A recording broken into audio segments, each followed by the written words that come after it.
दादाकडे येतात आणि विचारतात दादाला, दादा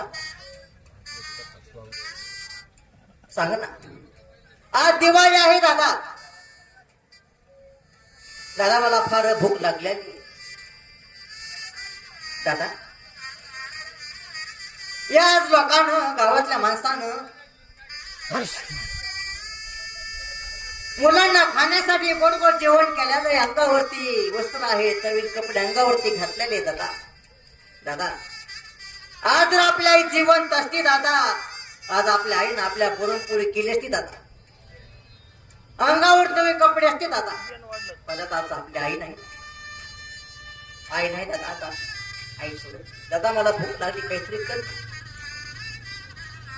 माझ्या ज्ञानोबारायानं सांगितलं, मुक्ता तू काळजी करू नकोस, मी आहे ना.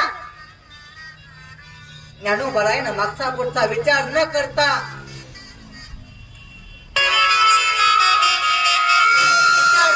माझ्या ज्ञानोबारायानं आपलं खांद्यावर उपरलं घेतलेलं दादा. ऐका आई, दादा, काका ऐका,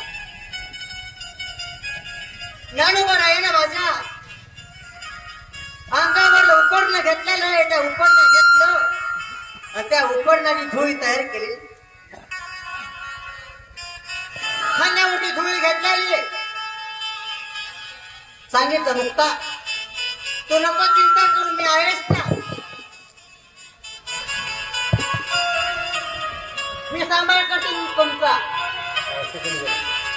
माझ्या ज्ञानोबारायानं गावामध्ये प्रवेश करा, आळंदीमध्ये प्रवेश केलेला नाही.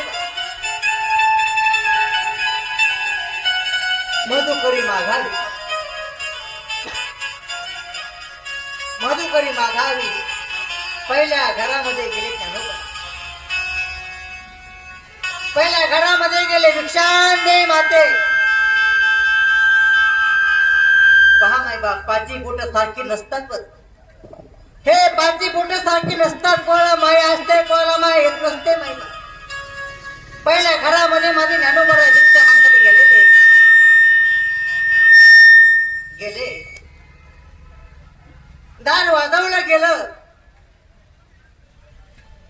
त्या बाईनं धाड दिशी दरवाजा वाजवला गेलेला आहे, उघडला आणि बोलतात, आले तुम्ही एका संन्यासाची काटे म्हणून भूल लागलेले, रोज आता भीक मागतात, नको नको ते बोलतात. पहिलं घर सोडून दिलं, दुसऱ्या घरामध्ये ज्ञानोबाराया. हे साई राम, हे साई राम, हरे हरे कृष्णा